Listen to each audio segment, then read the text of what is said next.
नारी शिक्षा निकेतन स्नातकोत्तर महाविद्यालय लखनऊ का समाज शास्त्र विभाग विचार मंथन एवं ज्ञान वर्धन हेतु इस आभासी मंच पर आपका हृदय से स्वागत और अभिनंदन करता है। आज के व्याख्यान का विषय है श्रम और मानव विकास। आज के हमारे वक्ता हैं अत्यंत लोकप्रिय शिक्षक आदरणीय professor Rajesh Mishra sir. Sir, आपका हार्दिक स्वागत और अभिनंदन है। आज के इस व्याख्यान का आयोजन अंतर्राष्ट्रीय श्रमिक दिवस या मई दिवस के उपलक्ष्य में किया गया है। आइए एक संक्षिप्त नजर डालते हैं श्रमिक दिवस के इतिहास पर। 1 मई को प्रत्येक वर्ष विश्व भर में मजदूरों, श्रमिकों और कामगारों को सम्मान देने हेतु श्रमिक दिवस मनाया जाता है। यह दिन मई दिवस के नाम से भी जाना जाता है। श्रमिकों के अधिकारों को लेकर 1 मई 1886 को अमेरिका में आंदोलन प्रारंभ हुआ। इसके 3 वर्ष पश्चात 1889 में अंतर्राष्ट्रीय समाजवादी सम्मेलन की बैठक हुई और श्रमिकों के काम के घंटे तय किए गए। 1 मई को मजदूर दिवस मनाने का प्रस्ताव रखा गया और 1 मई को ही अवकाश रखने का भी प्रस्ताव रखा गया। जहां तक हम भारत की बात करें, लेबर किसान पार्टी ऑफ हिंदुस्तान की अध्यक्षता में अनेक संगठनों के समर्थन के पश्चात और मजदूरों के हितकारी वामपंथियों के समर्थन के पश्चात 1 मई 1923 को चेन्नई, तत्कालीन मद्रास से मजदूर दिवस मनाने की शुरुआत हुई। इस अवसर से संबंधित अनेक जानकारियों का पिटारा लेकर मिश्रा सर हमारे बीच में उपस्थित हैं। हम बहुत अधिक समय नहीं लेंगे, इसलिए हम कार्यक्रम को आगे बढ़ाते हैं और हम समाज शास्त्र विभाग की प्रतिनिधि के रूप में सुनीता दी से आग्रह करते हैं कि वे कार्यक्रम को आगे बढ़ाएं। 2 शब्द कहते हुए प्राचार्य महोदया का स्वागत करें। आइए सुनीता दी।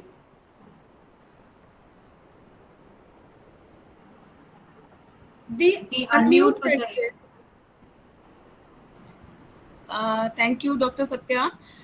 सभी को मेरा नमस्कार। सबसे पहले तो मैं अपने डिपार्टमेंट में डॉक्टर सत्या और सबके इनिशिएटिव के लिए मैं उनको बधाई देती हूँ। आज हम सभी इस वेबिनार कम लेक्चर में श्रमिकों को उनकी मेहनत और उनके अथक प्रयासों को समर्पित मई दिवस को मनाने के लिए उपस्थित हुए हैं इस वेबिनार में। तो इस वेबिनार थोड़ा सा, वैसे तो डॉक्टर सत्या ने बताया, थोड़ा सा मैं एक इंट्रोडक्शन करते हुए सर को वेलकम करती हूँ कि आज के आधुनिक समय में ज़्यादातर कार्य तो मशीनों के द्वारा ही हो रहे हैं, पर हर मशीन के पीछे कहीं ना कहीं मनुष्य या व्यक्ति है। वो मेंटली, फिजिकली अपनी जो श्रम है, अपनी मेहनत है और अपने अथक परिश्रम है उसके द्वारा कार्य कर रहा है, संपादन कर रहा है कार्यों का। तो ये कहीं ना कहीं हर तरीके से वो एक श्रम है, वो लेबर है और इसी को सम्मान देने के लिए, इसी को हम सम्मानित करने के लिए आज ये अंतर्राष्ट्रीय मई दिवस मना रहे हैं। और ये कहा भी गया है कि किसी भी राष्ट्र की उन्नति और विकास जो है वो कहीं ना कहीं श्रमिकों की मेहनत और उनके प्रयासों पर बहुत अधिक निर्भर करता है। तो सबसे पहले मैं प्रोफेसर राजेश मिश्रा सर का अभिवादन करती हूँ। सर, आपकी प्रेजेंस, आपका लेक्चर दोनों ही हमारे लिए बहुमूल्य है। तो सबसे पहले सर आपका अभिवादन। फिर मैं मैनेजर सर, हमारे कॉलेज के manager doctor Anil Kumar Agarwal sir का वेलकम करती हूँ, अगर उपस्थित हैं तो। इसके बाद मैं अपनी कॉलेज की प्राचार्य प्रोफेसर सपना वर्मा मैडम का अभिवादन करती हूँ। आप हमारे इस कार्यक्रम में उपस्थित हैं और हमें मोटिवेट कर रही हैं। सभी फैकल्टीज, मेरे को मालूम है आप कीर्ति गौड़ दी हैं यहाँ पर, लता जी तो हैं ही हैं, और भी मैं अपने साथ के कई सीनियर साथियों लोगों को देख रही हूँ। तो सभी का मैं यहाँ पे अभिवादन करती हूँ। सभी स्टूडेंट्स का मैं अभिवादन करती हूँ यहाँ पे। उनकी प्रेजेंस बहुत बहुत इम्पोर्टेंट है, उन्हीं की वजह से हम सभी हैं यहाँ पे।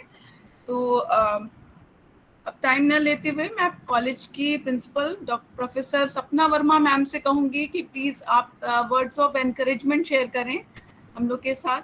Welcome ma'am. Thank you doctor Sunita. आज मजदूर दिवस के अवसर पर आप सबका ये प्रयास जो है वेबिनार के रूप में और इतने लर्नेड प्रोफेसर को इनवाइट करना, ये एक बहुत ही एनकरेजिंग मोड है। और वेलकम प्रोफेसर राजेश मिश्रा जी। आज मजदूरों का तो बीच में कोरोना, जब कोरोना टाइम चल रहा था, तो जिस प्रकार मजदूरों का पलायन हर प्रांत, बड़े शहरों से, मेट्रो से, जब वो अपने अपने गांव, कस्बों, देहात की ओर लौटे हैं, तो पैदल चल के आना या 26 मजदूरों का सोते हुए मालगाड़ी के नीचे कट जाना, या पैदल चलते हुए आधे मजदूरों का रास्ते में ही भूख और प्यास से मरते जाना, तो वो क्या चीजें थी जो उनको पलायन के लिए बाध्य कर रही थी, जबकि गवर्नमेंट जो है बराबर उनको कह रही थी यू स्टे देयर, जहां हैं आप उसी जगह रहिए, हम आपका इंतजाम करेंगे। बट इसके पीछे कारण ये हो सकता है, क्योंकि मैं मनोविज्ञान की स्टूडेंट हूँ, तो कारण ये हो सकता है कि एक ज्यादातर मजदूर जो होते हैं अपने गांवों में अपनी फैमिली को छोड़कर आते हैं खाली अपनी लाइफस्टाइल को अपग्रेड करने के लिए। गांव में चूंकि उनको यदि प्रोफेशन की जरूरतें, प्रोफेशन नहीं मिल पा रहा है, तो परिवार का पेट भरने के लिए वो बड़े शहरों की ओर पलायन करते हैं। और बड़ा शहर जब यदि वहां पर उनको कुछ रोजी रोटी दे रहा है, कुछ पैसे बचा कर दे रहा है, तो अपने बीवी बच्चों को वहीं छोड़कर चले आते हैं। लेकिन जैसे ही कोरोना फैला, तो जनरलाइज्ड एंजाइटी डिसऑर्डर एक टाइप का उनके फैमिली मेंबर्स में पर्याप्त फैला, और उन लोगों ने बोला कि कैसे भी हो जाए, भूखे रहो, पैसे कुछ हम लोग भूखे रह लेंगे, लेकिन तुम आ जाओ घर। और वो मजदूर चल पड़े अपने अपनी पोटली में 2-4 रोटी के टुकड़े डाल करके, समहाउ अपने गांवों, अपने कस्बे, अपने परिवार, अपनी पत्नी, अपने माता पिता, बुजुर्ग माता पिता से मिलने जाने के लिए। अब उनमें क्या हुआ कि काफी लोग तो अपने डेस्टिनेशन पे पहुंच गए, काफी बीच में ही खत्म हो गए। बहुत सारी घटनाएं हम लोग देख रहे थे, कहीं ऑटो पूरा का पूरा ऑटो क्रश हो गया, कहीं वो किसी बड़े डंपर में जा रहे हैं, डंपर का एक्सीडेंट हो गया। These type of incident were happening on those days. और उसके बाद मैं सोच रही थी ऐसा क्या रीजन था जो कि वो इतना भागते हुए गए, जबकि गवर्नमेंट उनको अश्योर कर रही है। तो वही है कि परिवार के लोगों का लगातार बुलाया जाना, और वो, लेकिन ये भी देखना सामने आया कि 1 महीना बीतते ही जब वो लोग अपनी जरूरतें जब सर उठाई, फॉर एग्जाम्पल लोअर नीड्स जो होती हैं, हंगर, थर्स्ट, स्लीप, सेफ्टी, इस प्रकार की जब चीजें सर उठाई, तो वो वापस लौटे। ये भी देखा गया, सर्कुलेटरी माइग्रेशन भी हुआ, और वो वापस भी आ गए उन शहरों में उन्हीं काम को करने के लिए जिन कामों को कोरोना के टाइम पर वो छोड़कर भागते हुए गए थे। तो यही है कि role of deficiency needs play a very important role, और इसी के तहत वो वापस लौटे। और ये जो है, लेकिन गवर्नमेंट जो है, यूपी गवर्नमेंट उस समय बहुत ज्यादा अलर्ट हो गई, क्योंकि हर प्रॉब्लम का कोई ना कोई सोल्यूशन निकालना होता है। तो ओडीओपी का और आत्मनिर्भर भारत के अभियान चलाए गए, जिसमें काफी उनकी योजनाएं डाली गई, अनाउंस की गई, उन पर काम चल रहे हैं। तो मैं ज्यादा तो प्रकाश नहीं, बस मैं बहुत सुनने की इच्छा रखती हूँ हमारे eminent speaker professor Rajesh Mishra ji से। तो I am handing over to doctor Sunita again. Thank you so much. Thank you ma'am, आपके हमेशा काफ़ी इंफॉर्मेटिव आपकी वर्ड्स भी होते हैं, और बहुत कॉन्सेप्ट्स आप ने हम लोग के साइकोलॉजी के हम लोग को शेयर कर देती हैं, तो बड़ा अच्छा लगता है हम लोग को। Thank you so much. Again over to doctor Satya, please आप सर को हम लोग में। जी हाँ, जी जी जी, थैंक यू दी। हमारे बीच में और बहुत सारे लोग आ चुके हैं कॉलेज से। नहीं, अनम्यूट करिए डॉक्टर सत्या, अनम्यूट करिए प्लीज। जी, थैंक यू दी। और मैं कार्यक्रम को आगे बढ़ाती हूँ। इसके पहले हमारे बीच में ज्योत्सना दी तो उपस्थित जी, है ही। हाँ इसके अलावा स्मिता दी भी हैं, वंदना संत हैं, और जिसको मैं जल्दी में देख नहीं पाई। आप सभी का बहुत बहुत स्वागत है। अब मैं मिश्रा सर के औपचारिक स्वागत के लिए अपने विभाग की प्रथम वर्ष की छात्रा तस्बीहा हाशमी को आमंत्रित करती हूँ कि वे आए और मंच पर सर का औपचारिक स्वागत करें। मतलब हम अगली पीढ़ी को हैंड ओवर कर रहे हैं कि सर का स्वागत करें। Thank you ma'am. Good evening to all. आज के इस वर्चुअल प्लेटफॉर्म पर मैं अपने गुरुओं के गुरु प्रोफेसर राजेश मिश्रा सर का हार्दिक स्वागत एवं अभिनंदन करती हूँ। सर विगत 45 वर्षों से समाजशास्त्र के अध्ययन अध्यापन से जुड़े रहे हैं। सर ने अपने अकादमिक जीवन का लंबा समय लखनऊ विश्वविद्यालय में बिताया और हम छात्राओं को बहुमूल्य शिक्षक और प्रशासनिक अधिकारी प्रदान किए हैं। सर वर्तमान समय में अनेक विश्वविद्यालयों में विजिटिंग प्रोफेसर के पद को सुशोभित कर रहे हैं। सर ने लगभग 3 दर्जन से अधिक शोध कार्य पूर्ण कराए हैं। सर की विशेषज्ञता समाजशास्त्रीय सिद्धांत, समाज परिवर्तन एवं सामाजिक विकास के समाजशास्त्र, उत्तर प्रदेश के आर्थिक और राजनीतिक परिदृश्य तथा कला और आंदोलन के समाजशास्त्र जैसे विषयों में है। वैसे हमारी शिक्षिकाएं बताती हैं कि सर समाजशास्त्र के सभी पक्षों का व्यापक ज्ञान रखते हैं। सर ने अनेक शोध पत्रों एवं पुस्तकों की रचना की है जो हम विद्यार्थियों का मार्गदर्शन करती हैं। सर मैं आज मई दिवस के उपलक्ष्य में आयोजित इस व्याख्यान में एक बार फिर से आपका हार्दिक स्वागत करती हूँ। धन्यवाद। थैंक यू तस्बीहा, बहुत बढ़िया, बहुत अच्छा लगा। और सर भी बहुत खुश हुए होंगे मेरे ख्याल से। राजीव गुप्ता सर ने ज्वाइन कर लिया है। सर आपको बहुत बहुत नमस्कार हम सबकी ओर से। राजीव सर आपका हार्दिक स्वागत। जी जी जी। अब एक हमारी बीए 3rd ईयर की स्टूडेंट है खुशी श्रीवास्तव, उसने सर पे एक नन्ही सी वीडियो क्लिप तैयार की है। तो हम चाहेंगे कि हमारे बीच में बहुत सारे नए स्टूडेंट्स हैं, बीए 1st ईयर के बच्चे हैं, तो वो वीडियो क्लिप देखें।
सर हम आपको ये मंच हस्तांतरित करते हैं। प्लीज सर, सब लोग बहुत उत्साह से बड़ी देर से धैर्य बनाए हुए हैं। बहुत बहुत शुक्रिया सभी साथियों को, खासतौर से प्रिंसिपल साहिबा को, सुनीता, सत्या और अपर्णा को और तस्बीहा को भी। और मैं उनको जान नहीं पाया जिन्होंने मेहनत से मेरी पुराने पते ने कहा कि तस्वीर निकाल के ये वीडियो क्लिप बनाया। सबको शुक्रिया। खासतौर से इस दिन जो मेहनत का दिन है, मेहनत कशों का दिन है, और हम जैसे लोगों को जब हम लोग काम भी करते थे तब भी हमारे लिए श्रम के उत्सव का दिन था ये। और मुझे अपने बहुत सारे मेहनत का साथी याद आते हैं जिन्होंने अपनी मेहनत से जहाँ भी हमने काम किया या जहाँ भी पढ़े लिखे उसको वो आकार दिया था, उसको खूबसूरत बनाने में, उसको बेहतर बनाने में वो रात दिन मेहनत किया करते थे। और मुझे कहने में कोई गुरेज नहीं है कि अभी भी समाज श्रम या श्रमिकों को अभी भी उस निगाह से नहीं देखता जिस निगाह से देखा जाना जरूरी है। मैं बात शुरू करने से पहले माइंड मत कीजिएगा, लेकिन मैं अभी भी इस मत का हूं कि आज के दिन भी लगभग 300 करोड़ 3 अरब लोग मेहनत करते हैं, तब ये दुनिया जिस रूप में दिखती है तब ये दिखाई पड़ती है दुनिया, जो एक बड़ी संख्या है। इस मुल्क में 51 करोड़ लोग लगभग मेहनतकश हैं और उनमें से 94% ऐसे सेक्टर में हैं जिसको हम इनफॉर्मल और तमाम अनऑर्गेनाइज तमाम नामों से पुकारते हैं। असंगठित क्षेत्रों में जहां आपको मालूम है अभी वो चित्र उकेर दिया प्रिंसिपल साहिबा ने कि जब कोविड आया था तो क्या आलम था। हिंदुस्तान के तमाम हाईवेज पर लोग कैसे चल रहे थे, बच्चों को अपनी सूटकेस में ऊपर बैठा के ले जा रहे थे या किन्हीं अपने बूढ़े माँ बाप को उन गाड़ियों में खींच रहे थे जिन गाड़ियों में लकवा मारे हुए लोग या ऐसे विकलांग लोग खींचे जाते हैं। तो तस्वीर तो अभी भी ऐसी है और कोरोना ने इस चित्र को बिल्कुल साफ कर दिया है कि ये केवल हमारे जैसे देशों में नहीं, हमारे जैसे तमाम देशों में और ऐसे देशों में भी जिन देशों में हम अक्सर जाते आते रहते हैं, वहाँ भी मेहनत कशों का क्या आलम किया है। कोविड के बाद जो इकोनॉमी आई है, किसी से इसको नकार ही सकते हैं हम, दीख पड़ता है। तो ये कभी कभी मुझे आता है कि उत्सव का दिन है कि कुछ सोचने का दिन है श्रमिकों के बारे में। हालांकि जैसे मैंने कहा, श्रमिकों का दिन मेरे लिए उनके साथ, साथियों के साथ बिताने का दिन होता था और सेलिब्रेशन भी होता था। आज इत्तेफाक से संडे है, लेकिन आज ये काम आपने लगा दिया। मैं इसको अकादमी नहीं रखूँगा, मैं इसको चाहूँगा ये सामान्य बन जाए। तो इस सरलीकरण के लिए मेरे जो विद्वान साथी हैं मुझे माफ़ करेंगे कि ये सरलीकरण तो ज़रूर है, लेकिन मेरे ख्याल में सरलीकरण से एक प्रॉब्लम होती है कि जो ओवर सिंप्लीफिकेशन होता है वो डिस्टॉर्ट भी कर देता है, भटका भी देता है। मैं कोशिश करूंगा कि मैं भटकूं नहीं और फोकस करूं श्रम पर और श्रमिकों पर। इस लक्ष्य के साथ मैं बात अपनी शुरू कर रहा हूं।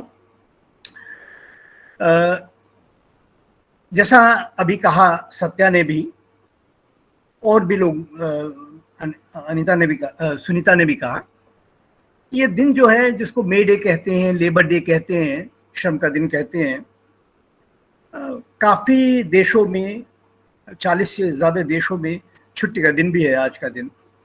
और हमारे यहाँ बहुत सारे प्रदेशों में छुट्टी का दिन है, सभी प्रदेशों में नहीं, बहुत सारे प्रदेशों में छुट्टी का दिन होता है, अगर संडे ना हो तब भी।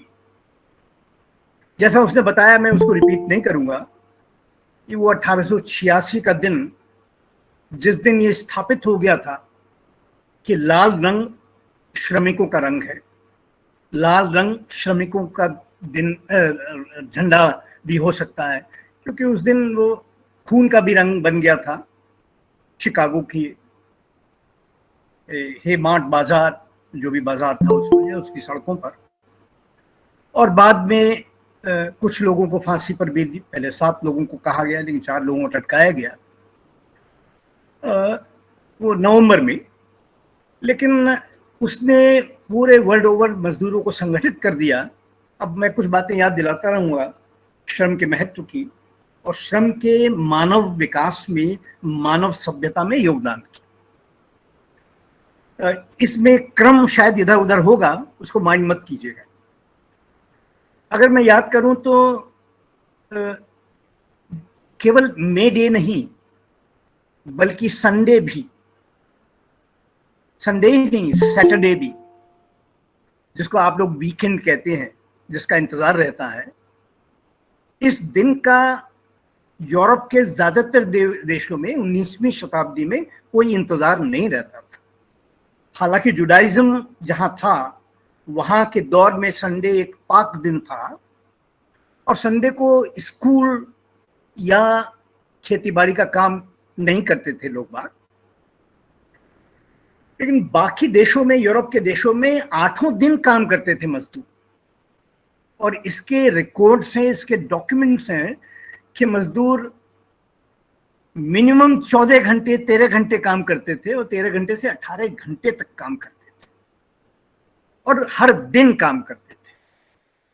और जो दिन वो उनके एब्सेंट का दिन होता था, अनुपस्थिति का दिन होता था, वो दिन उनके थकन, उनकी बीमारी, उनके और प्रॉब्लम्स की वजह से होता था।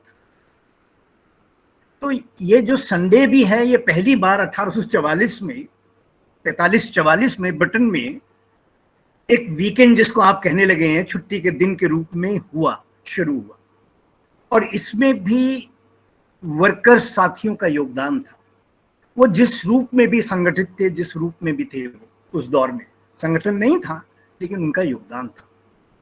और बाद में आगे चलकर जब मे डे सेलिब्रेट होने लगे, लगभग उसी समय जो इस बात की भी मांग हुई कि वीकेंड हो, क्योंकि होता यह था कि संडे तक बहुत, सैटरडे तक बहुत काम होता था, जहां जहां संडे को वीकेंड होने लगा था, छुट्टी होने लगी थी, और मंडे तक लोग जाने की हालत में नहीं रहते थे, तो मंडे को एब्सेंटिज्म का दिन होने लगा था। 1909 में पहली बार सैटरडे के बारे में विचार किया गया यूएस में, जहां श्रम का शोषण अपने चरम पर था, जहां की वजह से मे डे शुरू हुआ और आज भी है। वहां पहली बार विचार किया गया एक इंडस्ट्री में कि वर्कर्स के एब्सेंटिज्म को बचाने के लिए, और मंडे को अक्सर छुट्टी लेते हैं, उसके लिए सैटरडे पर क्यों ना विचार किया जाए। और सैटरडे पे विचार हुआ। बहुत लिमिटेड कुछ इंडस्ट्रीज में कुछ मालिक जो जरा बेहतर किस्म के थे, उन्होंने छुट्टी देने का काम शुरू किया। इसको एस्टेब्लिश होते हुए इंग्लैंड में और यूरोप के देशों में 1930 आ गया। और उसके बाद सेकेंड वर्ल्ड वॉर के बाद ये जो सैटरडे और संडे का जो वीकेंड है, ये शुरू हुआ। मुझे केवल बताना ये है कि जिसको हम लोग वीकेंड कहते हैं, आज का दिन छुट्टी मनाते हैं, वो दिन भी इसी स्ट्रगल का दिन, संघर्ष का देन है, मजदूरों के संघर्ष की देन है, मजदूरों के संगठित प्रयासों की देन है। और जाहिर है वो श्रम से परेशान होकर इस तरीके से उन्होंने ये संगठित होकर इस दिन की डिमांड की। तो उसके लिए भी हम उनके शुक्रगुजार हैं कि हम वीकेंड मना पाते हैं। खैर, ये बात मैंने वैसे ही चलते चलाते आपको बताई, चूंकि बात कहीं यहाँ से आ गई थी। आइए जरा बेसिक इशू पर आए, श्रम पर आए। लेबर अंग्रेजी में और लैटिन में भी लेबर, और भी भाषाओं में लेबर इस्तेमाल होता है टर्म, कहीं कहीं फ्रेंच में, जर्मन में ऑल्टरनेट टर्म हो गया है। जरा इसके बात शब्द विज्ञान की दृष्टि से करें कि लेबर का मतलब क्या है, अर्थ क्या है, श्रम का अर्थ क्या है। अब मैं लेबर अंग्रेजी पर जोर डाल रहा हूँ, लेकिन मैं कभी संस्कृत या हिंदी पे भी आ सकता हूँ, लेकिन फिलहाल अंग्रेजी। आप लोग जानते हैं लेबर के किसी भी डिक्शनरी को खोलेंगे 2 मतलब होते हैं। 2 वर्ब के रूप में भी इस्तेमाल होता है, नाउन के रूप में भी इस्तेमाल होता है। मैं फिलहाल नाउन के रूप में इस्तेमाल कर, या वर्ब के रूप में भी। लेबर का मतलब प्राइमरी वो है जब स्त्री वो समय गुजारती है, जब वो एक दर्द से गुजरती है, लेकिन वो दर्द सभ्यता, मनुष्यता को पुनरुत्पादित करने का दर्द है। तो लेबर पीरियड कहलाता है। आज भी जितने भी हॉस्पिटल्स हैं वो लेबर रूम कहलाता है। ध्यान दीजिएगा, ये श्रम वैसा ही श्रम है, इसमें पेन के साथ वर्क भी इन्वॉल्व है, और ऐसी बॉडीली वर्क है जो वर्क बहुत महत्व का है, जो बहुत मुश्किल भरा है, दर्द भरा है, लेकिन वो मनुष्यता के विकास का पहला कदम है। मनुष्य फिर से पैदा हो जाता है और मनुष्यता कंटिन्यू कर जाती है, इसीलिए इसको रिप्रोडक्शन कहते हैं। तो ये रिप्रोडक्शन जो है वो भी लेबर का ही परिणाम है, और ये लैटिन में या अंग्रेजी में ये डिक्शनरी का पहला मीनिंग है लेबर का। जैसे मैंने कहा, आज भी वही मतलब है। तो मैं जो कहना चाहता हूं वो बात स्पष्ट होनी चाहिए आपको। ये श्रम का जो उत्सव का दिन है, वो उस औरत, हर औरत के लिए, हर औरत जिसका कंट्रीब्यूशन इस मनुष्यता की कंटिन्यूटी के लिए है, इसके पुनरुत्पादन के लिए है, उसका भी उत्सव का दिन है। इसलिए ये दिन का भी महत्व होना चाहिए, वो भी लेबर है। अभी इस पे फिर आऊंगा, स्त्रियों की लेबर पर। लेकिन स्त्रियों की लेबर केवल यही नहीं है, ऐसी लेबर जो आज तक लेबर नहीं मानी गई, वो भी स्त्रियों की लेबर है, जो घर में प्रतिदिन होती है। औरत खटती है उसके लिए, और उसका कोई योगदान कंसीडर नहीं किया जाता। सराहने की तो बात छोड़ दीजिए। कमोबेश यही और भी लेबर के लिए हम लोग करते हैं। लेबर को अक्सर हम नकारते हैं, रिजेक्ट करते हैं, ये मानते हैं कि लेबर कोई खास योगदान नहीं है, लेकिन मैं उसी को रेखांकित करना चाहता हूं। ये पहला योगदान मेरे हिसाब से लेबर का है, जो मानव सभ्यता के विकास में एक महत्वपूर्ण कदम है। आइए बात को आगे बढ़ाएं। जो मेहनत, श्रम या लेबर, इसके बारे में जरा सा अगर हम थोड़ा सा मानव इतिहास में जाएं, तब इसके कंट्रीब्यूशन को बेहतर तरीके से विचार कर पाएंगे। उसको मानव सभ्यता के विकास में जब मनुष्य अपने को जानवरों से अलग कर रहा था, अपने को बंदरों से अलग करके मनुष्य के रूप में तब्दील कर रहा था, तब उसने हाथों का बड़ा उपयोग किया। मैं उन फिलोसफर्स का नाम लेकर इसको कठिन नहीं करना चाहता, लेकिन ऐसे फिलोसफर्स रहे हैं जिन्होंने इसी पर विचार किया है। नाम बाद में ले लूंगा, नाम लेके मैं उसको अलग तक डिफिकल्ट नहीं करना चाहता और लोगों के लिए। लेकिन इनका ये कहना था, हाथ जो है वो बड़ा महत्वपूर्ण रहा है, और हाथ का जो उपयोग है वो उपयोगी मेहनत कहलाया, वो उपयोगी श्रम कहलाया। हाथों का जो उपयोग था पेड़ों पर चढ़ने के लिए, बंदरों का पेड़ों से फलों को तोड़ने के लिए, या हाथों के उपयोग से किसी यंत्र को बनाने के लिए, जो पहले पत्थर का एक नुकीला पत्थर था, उस पत्थर का आज भी चिंपांजी इस्तेमाल करते हैं, पत्थरों की बरसात करते हैं अपने एनिमीज पर। ऐसे ही पत्थरों का इस्तेमाल जब मनुष्य अपने को एप से, जानवरों से अलग कर रहा था, तो ऐसे पत्थरों का इस्तेमाल आग जलाने के लिए, केवल आग जलाने के लिए नहीं, ऐसे पत्थरों का इस्तेमाल या ऐसे इंस्ट्रूमेंट बनाने के लिए जो अंततः उसको प्रकृति से कुछ प्रदान करवा पाए, प्रकृति उसको कुछ दे पाए, प्रकृति को संशोधित कर पाए। इसी संशोधन को लोगों ने उत्पादन कहा, इकोनॉमिस्ट ने, एडम स्मिथ ने भी यही कहा, बाद में और इकोनॉमिस्ट ने, मार्क्स ने, सब ने इसको उत्पादन कहा। तो उत्पादन कुछ और नहीं है, प्रकृति को इस प्रकार संशोधन करना है, इस प्रकार उसका उपयोग करना है, पहले हाथों की मदद से, फिर हाथों से बनाए हुए यंत्रों की मदद से, मेहनत द्वारा, ध्यान रखिए, श्रम के द्वारा उसको संशोधित करते हुए उसके उपयोग से मानव को बेहतर रूप में जिंदा रहने का प्रयास, जीवित रखने का प्रयास ही लेबर भी है और उत्पादन भी है। तो ये जो पुनरुत्पादन के बाद उत्पादन है, प्रकृति को इस रूप में संशोधित करना, कि वो हमें जीवित रखे, एक बेहतर रूप में हमें जीवित रखे।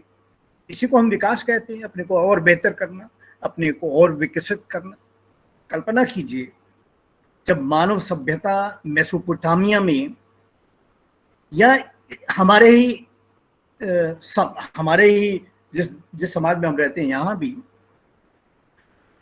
या फिर चीन की सभ्यता या कहीं की भी सभ्यता जब विकसित हो रही थी प्रारंभ में, तो जो जंगलों को साफ करके खेत बनाए गए होंगे, जो जमीनों में अपने रहने के लिए पहले गुफाएं और फिर अपने पत्थरों के मकान बनाए होंगे, लकड़ियों के मकान बनाए होंगे, इसमें कितनी मेहनत लगी होगी।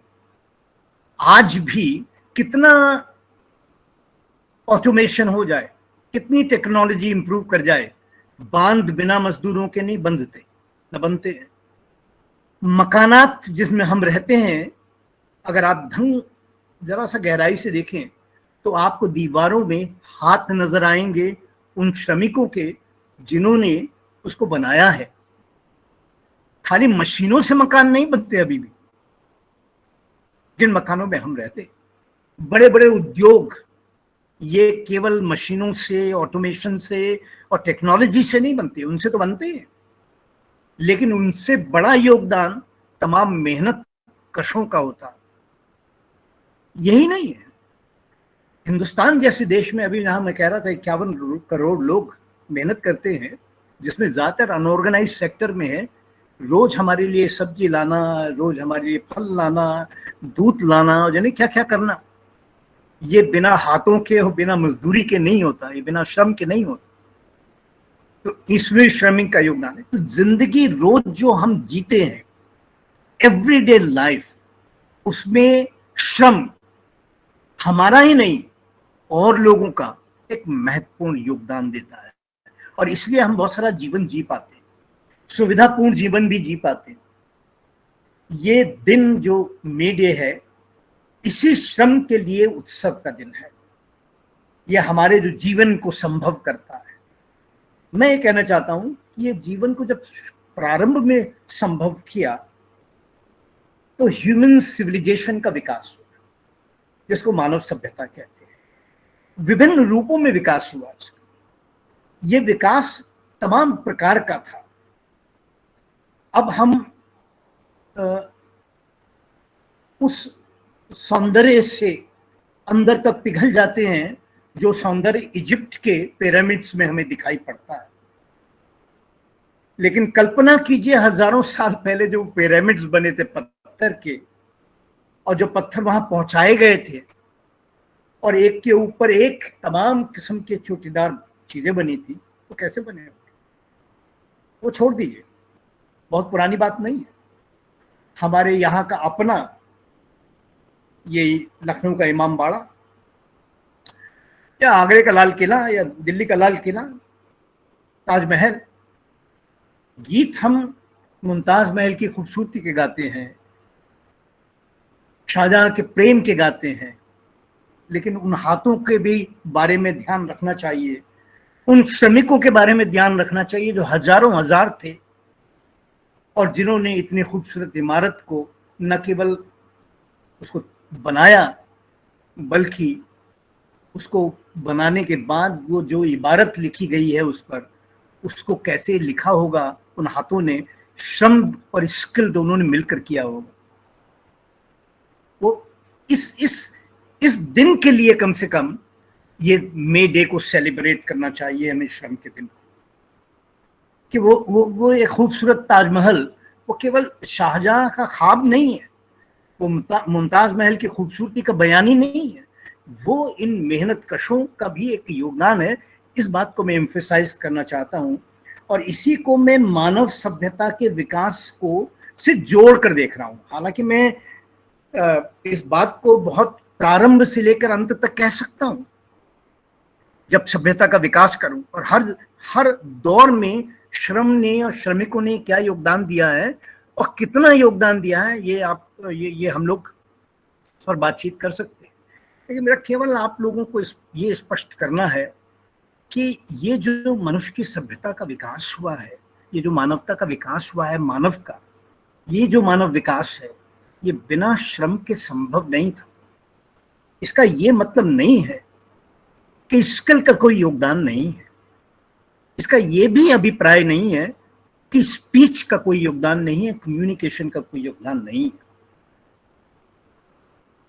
लेकिन एक बात पे ध्यान दीजिएगा कि श्रम की प्रकृति से जो रिलेशनशिप थी, जिसको हमने प्रोडक्शन कहा, इसी रिलेशनशिप में स्किल पहले प्रारंभ में सामने आई और फिर इसका विकास शुरू हुआ।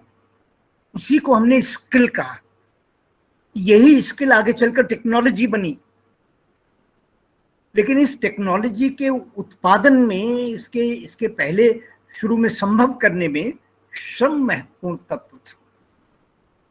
श्रम न होता तो इस तरीके से एक स्किल का विकास भी नहीं होता और टेक्नोलॉजी का भी विकास नहीं होता। तो मैं कहना चाहता हूं कि श्रम केवल, मैं अभी एक ही श्रम की बात कर रहा था जो मेहनत कश करते हैं, लेकिन मैं केवल उसी श्रम को सेलिब्रेट करने की बात नहीं कह रहा। उस श्रम के जो योगदान है, प्रकृति से जो रिश्ता है, उत्पादन, और प्रकृति से इस रिश्ते में किस तरीके से टेक्नोलॉजी या स्किल संभव हुई, वो ये भी महत्वपूर्ण तत्व है। लेकिन आज का दिन चूंकि श्रमिकों का दिन है, किसी और दिन टेक्नोलॉजी का दिन होगा, तब उस पर बात करेंगे। यानी इस तरीके से मेरा सभ्यता का जो प्रारंभिक विकास है वो बिना श्रम के संभव नहीं था। बिना इन हाथों के जो मनुष्य ने खास तौर से प्रयोग किए संभव नहीं था। इसीलिए मनुष्य बना, जानवरों से अपने को अलग किया और एक मनुष्य के रूप में सामने आया।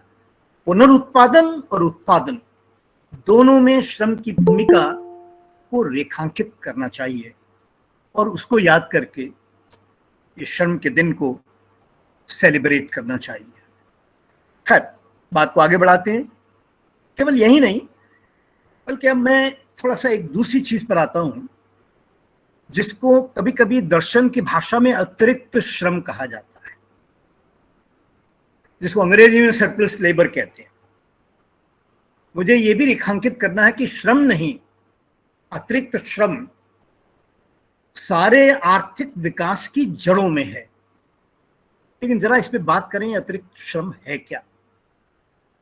एक तो श्रम, जैसा आपको लग ही गया होगा, कि जिसको हम मनुष्यता कहते हैं, जिसको मनुष्य सभ्यता कहते हैं, मनुष्य के दिन प्रतिदिन की जिंदगी कहते हैं, जो कभी आदिम रूप में शुरू हुई होगी और आज तक यहां तक चली आई है, उसमें श्रम का एक बेसिक आधारभूत योगदान रहा। लेकिन इस सभ्यता में बहुत सारा विकास हुआ, जिसको हम आर्थिक या टेक्नोलॉजिकल विकास भी कह सकते हैं। वो ऐसा विकास जो हो सकता है कि उस दौर में उतना जीने के लिए जरूरी नहीं हो जितना नेचर को संशोधित करना जरूरी था, उससे अधिक संशोधन कर लिया ताकि अधिक सुविधापूर्ण जिंदगी, अधिक बेहतर जिंदगी जी जा सके। राइट? इस बेहतरी के लिए, जिसको लोग विकास कहते हैं, इस बेहतरी के लिए एक नीड हुई कि ऐसा ही श्रम नहीं, इसके अलावा श्रम किया जाए जो जीने ही को संभव नहीं करे, बल्कि कुछ एक्यूमुलेशन को संभव करे, कुछ जोड़ने को संभव करे, जिस जोड़ने को हम इन्वेस्ट कर सकें, आगे लगा सकें और कुछ और विकास हो। कहने का मकसद ये है कि अगर हम रहना चाहते हैं एक मकान में जिसमें एक कमरा ही हमारे लिए काफी है, तो श्रम हो गया। लेकिन कुछ लोग ऐसा रहना चाहते हैं कि एक की जगह 10 कमरे हो, कोई नहाने का कमरा हो, कोई तैयार होने का कमरा हो, कोई सोने का कमरा हो, कोई बैठने का कमरा हो, कोई खेलने का कमरा हो। ऐसे कमरे बनाए। ये अतिरिक्त है जिन जिंदगी की सुविधाएं हैं, बेहतर जिंदगी। ये जिंदगी बिना इस श्रम के, इतना दोहन के जो अतिरिक्त हो जाए, जो जीवन जीने से ज्यादा हो, उसके बिना संभव नहीं था। तो ये अतिरिक्त श्रम ने, सरप्लस लेबर ने एक अधिक पूंजी क्रिएट की, अतिरिक्त पूंजी क्रिएट की, एक अतिरिक्त आर्थिक समृद्धि क्रिएट की, जिस आर्थिक समृद्धि से जिसको हम आज विकास कहते हैं वो विकास है। आज विकास किसको कहते हैं? मुझे मालूम है ह्यूमन डेवलपमेंट किसको कहते हैं वो अलग बात है, लेकिन आज विकास जिसको कहते हैं क्या है? वो यही तो है, सड़कें हो, पुल हो, मेट्रो हो, रेलगाड़ियां हो, तमाम और साधन हो, हाईवेज हो, सुपर एक्सप्रेसवेज हो, वगैरह वगैरह, इसी को आर्थिक विकास कहते हैं। ये विकास बिना इन श्रमिकों के, इनके अतिरिक्त श्रम के, जिससे अधिक पूंजी बने, इसके संभव नहीं था। कहने का अभिप्राय मेरा यह है कि श्रम का योगदान जिसको हम आर्थिक विकास कहते हैं उसमें रहा, और ये प्रारंभ से ही रहा। लेकिन 18वीं 19वीं शताब्दी में ये गुणात्मक रूप से होने लगा, और इस गुणात्मक रूप से होने के कारण अतिरिक्त श्रम अधिक मात्रा में होने लगा, और ये अतिरिक्त श्रम इतनी अधिक मात्रा में होने लगा कि 8 घंटे या 10 घंटे कम पड़ गए मेहनत के लिए, और मेहनत कशों से 18 घंटे काम होने लगा। जब 18 घंटे कहें तो याद रखिएगा 6 घंटे सोने, नहाने, खाना पीने के लिए, और 18 घंटे का काम। और ये वास्तव में था, और इसीलिए जो औसत आयु थी वो 30 से 40 थी मेहनत कशों की, और हिंदुस्तान में तो ये अभी तक रही थी, ज्यादा पुरानी बात नहीं है, 70-80 साल पहले की बात, 60-70 साल पहले तब तक रही थी। तो जो एक्सपेक्टेंसी थी आयु की वो इतनी ही थी, तो और वो मेहनत कशों की थी।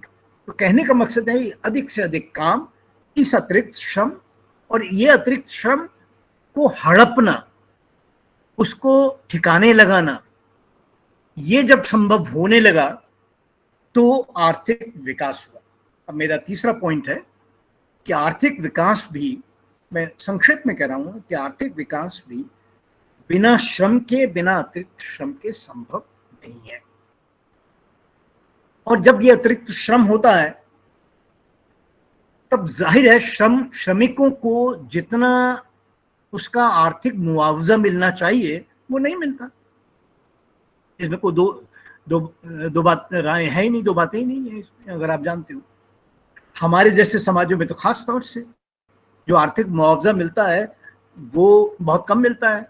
आज हम इस दौर में आ गए हैं कि आज हमारी सरकारें और हमारे पॉलिटिशियंस ये कह रहे हैं कि 8 घंटे का काम कम है, कुछ ज्यादा बढ़ाना चाहिए, कुछ और काम लेना चाहिए। यानी कि फिर हम एक 19वीं शताब्दी में वापस जा रहे हैं, हम जैसे समाज के लोग कि और ज्यादा काम लेना चाहिए। खैर, तो आर्थिक श्रम का जो आर्थिक योगदान है वो भी महत्वपूर्ण है। ये बात ये मैं कहना चाहता हूँ कि जो लोग अब सोशल साइंस पढ़े हुए हैं उनके लिए एक राइटर को कोट करना चाहता हूँ। ये बात सबसे पहले 19वीं शताब्दी में ही, पहले ही एक एडम स्मिथ नाम के स्कॉटिश अर्थशास्त्री ने कही थी। लोगों को गलतफहमी है कि ये बात का योगदान है किसी का।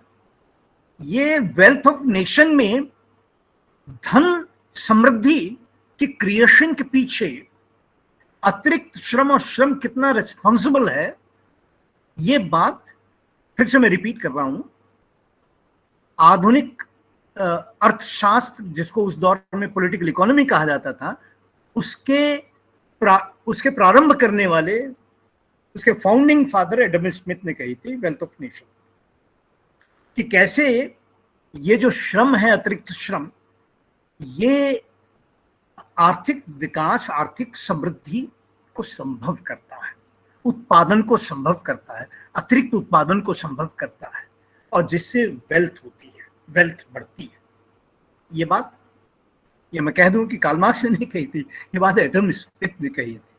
मार्क्स ने तो इसको सैद्धांतिक रूप दे दिया, बस इतना किया। तो एक तरीके से लेबर इकोनॉमिक्स की शुरुआत, इकोनॉमिक्स में लेबर का क्या योगदान है, इसकी शुरुआत एडम स्मिथ ने की, और लेबर इकोनॉमिक्स का स्थापक भी कहलाया। तो ये एक और अन्य बात मैं आपके समक्ष रखना चाहता था। एक अन्य बात मैं रखना चाहता हूं कि भारत जैसे समाजों में, अब जरा भारत पे आ जाएं, कि भारत जैसे समाजों में श्रम का कितना योगदान है हमारे सभ्यता के, हमारे आर्थिक विकास में और हमारे पुनरुत्पादन के विकास में, लेबर और जो ये लेबर करते हैं उनकी कितनी हम लोग उनको नकारते हैं, कितना उनको नीची निगाह से देखते हैं। ये लोग, आप जानते हैं कि भाई भारत में पुनरुत्पादन की का जो प्रोसेस है और जो प्रक्रिया है वो बहुत तीव्र गति से है। हमारी जनसंख्या बहुत तेजी से बढ़ी है। उसका कारण है कि हमारे यहाँ जो बर्थ रेट है, वो जो रेट है वो ज़्यादा है और भी रेट कुछ ऐसे हैं जो अनुपातिक रूप से कम है और इसलिए हमारे यहाँ ये बढ़ती रही है। इधर थोड़ा सा कम की तरफ है लेकिन अभी भी है, जिसकी वजह से हम यंग समाज है।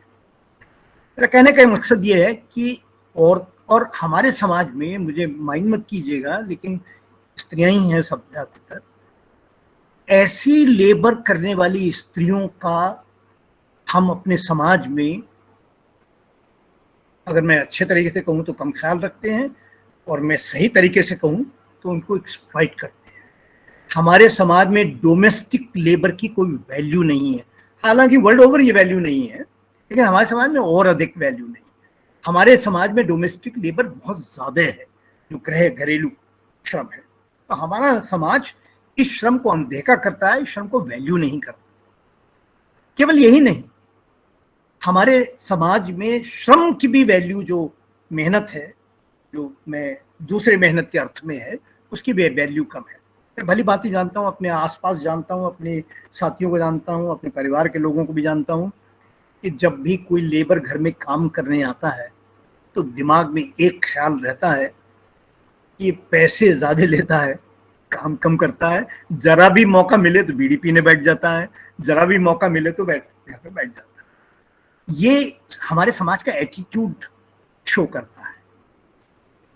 मैं आप लोगों को याद दिलाना चाहता हूं कि अगर ये श्रम नहीं हो तो हमारे कोई सभ्यता का विकास नहीं हो, आर्थिक विकास नहीं हो।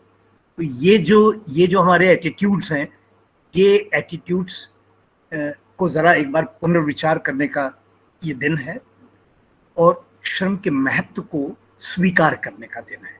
इसीलिए मैं इस विषय पर मैंने बोलना तय किया। केवल यही नहीं, एक और बड़ी घटना हमारे यहाँ घट रही है। प्रिंसिपल साहिबा ने बड़े अच्छे तरीके से उसे याद दिला दिया। हमारे यहाँ जरा भी छोटी भी मुसीबत आती है पूरे हिंदुस्तान के समाज पर, और जो मुसीबतों के आने का दिन है वो महंगाई बढ़ने के कारण हो, वो कोविड के आने के कारण हो, वो जीडीपी के घटने का कारण हो, वो कोई और कारण हो, सबसे ज्यादा अगर गाज किसी पे गिरती है तो यही तबका है, श्रमिकों है, ये श्रमिक है। तो ये जो श्रमिक, ये जो त्रासदी है श्रमिकों के साथ, ये मैं एक डेटा से आपको स्पष्ट कर सकता हूं। जो हमारी 51 करोड़ पॉपुलेशन है वर्कर्स की, इन वर्कर्स का जो पॉपुलेशन का डिस्ट्रीब्यूशन है, बहुत रफली बता रहा हूँ, इस डिस्ट्रीब्यूशन में करीब 41 करोड़ जो हैं वो तो खेती बाड़ी से लगे हुए लोग हैं, थोड़ा ज्यादा उससे, और करीब 26 करोड़ औद्योगिक श्रमिक लोग हैं, और करीब 30 से 32 करोड़ लोग सर्विस सेक्टर में काम करते हैं। वो आपके घर में अखबार वाले, अखबार डालने वाले, रिक्शा चलाने वाले, रेहड़ी पर सामान बेचने वाले, या और तमाम किस्म की मजदूरी करने वाले लोग हैं, जिनको हम सर्विस सेक्टर में रख सकते हैं। तो ये लोग, जो ये पॉपुलेशन है हमारी, ये जो पॉपुलेशन हमारे इन कामों में लगी हुई है, ये इनमें औरतों का जो पार्टिसिपेशन है, वो पार्टिसिपेशन पर जरा ध्यान दीजिएगा। हमारे औरतों का पार्टिसिपेशन केवल 19% है। और बड़ा मजा ये है कि पिछले 6 सालों में इसमें 26% की गिरावट आ गई है। गिरावट इसलिए नहीं आई है कि हमारे यहाँ कुछ बेहतरी हो गई है, गिरावट इसलिए आई है कि हम एक मुसीबत ज़दा दौर से गुजर रहे हैं और उसका सबसे बड़ा असर औरतों के वर्कफोर्स पर पड़ा है, औरतों के काम पर पड़ा है, औरतों के लेबर पे पड़ा है। अगर ऐसा रहा तो हमारी सभ्यता का विकास, हमारा आर्थिक विकास समस्याओं से ग्रसित हो जाएगा। कहने का कि एक इस दिन ये भी याद करने का दौर है कि जिन लोगों ने हमें मनुष्यता संभव की, जिनने मनुष्य की सभ्यता संभव की, जिसने मनुष्य का आर्थिक विकास संभव किया, उन पर यह विचार करने का दिन भी है, जिसको हम लेबर डे कहते हैं। तो इस सब स्थापनाओं के साथ मैं ये कंक्लूड करना चाहता हूं कि ये जो मई का जो पिछले करीब 130 सालों से हम लोग सेलिब्रेट करते हैं, या जिसको सेलिब्रेट करने के लिए है, तो मैं ये कहना चाहता हूं कि ये दौर ये कहने का दौर नहीं है कि अब श्रमिकों के दिन लद गए, अब मशीनों के दिन है। ऐसा नहीं है, ऐसा वास्तविकता में नहीं है। हमारे समाज में नहीं, किसी भी समाज में नहीं, सबसे विकसित समाजों में भी जाकर देख लीजिए, वहां भी नहीं है। वहां भी जो मुख्य योगदान है इन श्रमिकों का दिन है। तो ऐसे दिन, एक दिन श्रम पर, श्रमिकों पर और उनके योगदान पर भी हम लोगों को दिल से विचार करना चाहिए। इसीलिए मैंने कोई समाज वैज्ञानिक शब्दाडंबर इस्तेमाल नहीं किया है। आप कुछ भी सवाल उठाएं, कोई भी टिप्पणी करें। Thank you very much.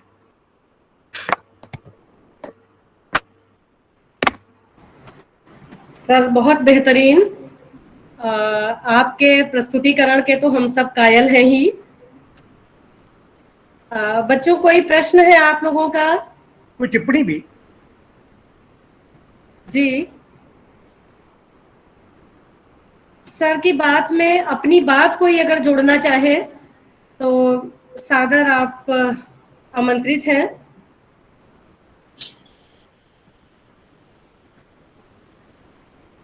नमस्कार सर। नमस्कार राजेश सर, नमस्कार। मैं ज्योति बोल रही हूँ कोटा से। जी जी, नमस्कार नमस्कार। बाकी सभी को भी मेरा नमस्कार। सर जी, नमस्कार। मैडम आप अपना वीडियो ऑन कर लें तो अच्छा लगेगा हम लोग। मैम यहाँ पर ना लाइट नहीं है तो मुझे उससे चलाना पड़ रहा है, तो प्रॉपर नहीं आएगा, आवाज गूंजेगी नहीं तो सॉरी। मैम मेरा सवाल है कि अभी आपने कहा कि मशीनें कभी भी किसी भी समाज में ह्यूमन लेबर को विस्थापित नहीं करेंगी, डिस्प्लेस नहीं कर सकती। ठीक है कुछ, लेकिन अभी चूंकि मैं काउंसलर भी हूँ और मेरे पास बहुत से ऐसे केसेस हैं, जैसे जो खास तौर से मैकेनिकल सोसाइटी में काम कर रहे हैं, मशीनों के साथ काम कर रहे हैं, जितने भी मैकेनिकल इंजीनियर्स हैं या मतलब इंजीनियरिंग फील्ड में, एमबीए फील्ड में काम कर रहे हैं, जो दिन रात कंप्यूटर से और मशीनों से उलझते हैं, वो सबसे ज्यादा डिप्रेशन का शिकार है। उनको बहुत जल्दी इसी जॉब के लिए उन्होंने अपनी जिंदगी के 8-8, 9-9 साल मेहनत की और विदेशों में जाके पढ़ाई करे, वहीं जॉब भी कर रहे हैं, लेकिन आज ये सभी कहीं ना कहीं 5 साल 4 साल, कुछ लोग तो सिर्फ 2 साल बाद ही इतने लंबे डिप्रेशन में चले गए हैं, इतने लंबे कि वो ये कहते हैं कि हमें ये नहीं समझ में आ रहा कि हम अपनी जॉब से सेटिस्फाई नहीं है या हम अपने आप से सेटिस्फाइड नहीं है, हमारा बिहेवियर प्रॉब्लमेटिक है, हमारी पर्सनालिटी प्रॉब्लमेटिक है, और वो एक द्वंद्व में जी रहे हैं। तो ये तो सही है कि मशीनें रिप्लेस नहीं कर सकती, लेकिन इस टाइप के जो सोसाइटी इमर्ज हो रही है और इसके कारण बहुत सारे लोग जब कंफ्यूजन के स्टेज में आ जाते हैं, क्राइसिस में आ जाते हैं, तो सुसाइड अटेम्प्ट भी कर रहे हैं। तो आप इसको कैसे डील करेंगे? अच्छा सवाल है, लेकिन इसको मैं क्या डील करूं, इसको लोगों ने डील किया है। मैंने जानबूझ के समाज विज्ञान के जो जार्गन्स थे उनको इस्तेमाल नहीं किया। इसके ऊपर बहुत सारी स्टडीज हैं, बहुत सारे सोशल साइकोलॉजिस्ट की भी स्टडीज हैं। इसको समाजशास्त्र की भाषा में एलिनेशन कहा जाता है।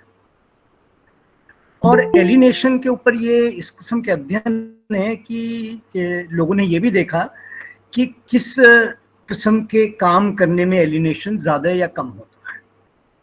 तो ये पाया कि ऐसे कामों में एलिनेशन ज्यादा होता है वर्क में जहां वर्क पर कंट्रोल कम होता चला जाता है, जहां इतना ज्यादा मशीनों का इस्तेमाल होता है जहां वर्क पे कंट्रोल कम होता चला जाता है। जैसे लोगों ने पाया कि जो कार निर्माण की मशीनें हैं और आपको मालूम है एक शाफ्ट पर चलती हैं और खाली लोगों को कुछ चीजें लगानी पड़ती हैं, कोई उसमें पेच कसता है, कोई जोड़ता है, कोई कुछ करता है, शाफ्ट पे चलती रहती है, इतना काम होता है, बाकी मशीन का काम होता है। तो वहां पर यह पाया गया कि वर्कर्स में सारी सुविधाओं के बावजूद पैसे वैसे ठीक ठाक मिलते हैं, जहां ऑटोमेशन में वर्कर्स हैं वहां अच्छे खासे पैसे मिलते हैं, उसके बावजूद वहां एलिनेशन ज्यादा है। बजाय टेक जो प्रिंटर काम करता, प्रिंट के काम करते थे, अभी ये पुरानी स्टडी होगी, अब तो प्रिंट के काम भी बहुत ऑटोमेशन में आ गए, तो वो प्रिंट के जो काम करते थे, जो अक्षर लगाते थे, उनमें एलिनेशन उतना नहीं होता, जबकि पेमेंट कम है उनका। तो उनको लगा कि उनके काम में एक स्किल जरूरी है। अब इसको एक ब्रेवरमैन साहब थे जिन्होंने इसको डिस्किलिंग कहा, कि जब डिस्किलिंग हो जाती है, जब आपसे कोई खास नहीं, आपको एक बटन दबाना है, आपको ये करना है, बाकी सब काम तो हो रहा है, तो अपने आप एलिनेशन की मात्रा बढ़ जाती है और उसके साइकोलॉजिकल प्रभाव बहुत सारे आते हैं। हालांकि प्रोफेसर वर्मा इसको बेहतर तरीके से डील कर सकती हैं, लेकिन जो सोशल साइकोलॉजिकल स्टडीज हैं वो ये शो करती हैं कि डिस्किलिंग एक डबल किस्म का एलिनेशन पैदा कर देती है। इसका कोई रिश्ता तनख्वाहों से, सुविधाओं से और पेमेंट से नहीं, इसका कोई रिश्ता नहीं। वो मजदूरी करने वाले लोग जो बेहतर अपने वर्क प्रोसेस पे कंट्रोल करते हैं, जो उसको जानते हैं, जिसकी स्किल की वजह से उनको एम्प्लॉय किया जाता है, वहां पेमेंट कम होने के बावजूद एलिनेशन कम होता है। ऐसी स्टडीज है। तो ये स्टडीज को और एनालाइज करने के बाद सोचना चाहिए कि वर्क प्रोसेस में क्या एस्पेक्ट्स हैं, जो एस्पेक्ट्स अफेक्ट कर सकते हैं लोगों की डिप्रेशन को, लोगों की साइकोलॉजी को, लोगों के और फैक्टर्स को। फिलहाल तो ये मैं कहूँगा। लाउनर है जिनकी एक स्टडी बड़ी मशहूर है इस बारे में, 4 चीजों में कंपेयर किया उन्होंने, 4 किस्म के डिफरेंट वर्क प्लेसेस पे काम करने वाले लोगों में, और उसको एलिनेशन को भी बड़े अच्छे तरीके से उन्होंने 4 पार्ट्स में बांटकर ये स्टडी की है कि कहाँ से मीनिंगलेसनेस पैदा होती है, कहाँ से पावरलेसनेस पैदा होती है, और कहाँ से इसके अतिरिक्त भी लोगों को आइसोलेशन का सेंस पैदा होता है, जो अल्टीमेटली बहुत एलिनेट कर देता है। वो एक स्टडी है, बड़ी मशहूर स्टडी है, पुरानी स्टडी होगी 70s की।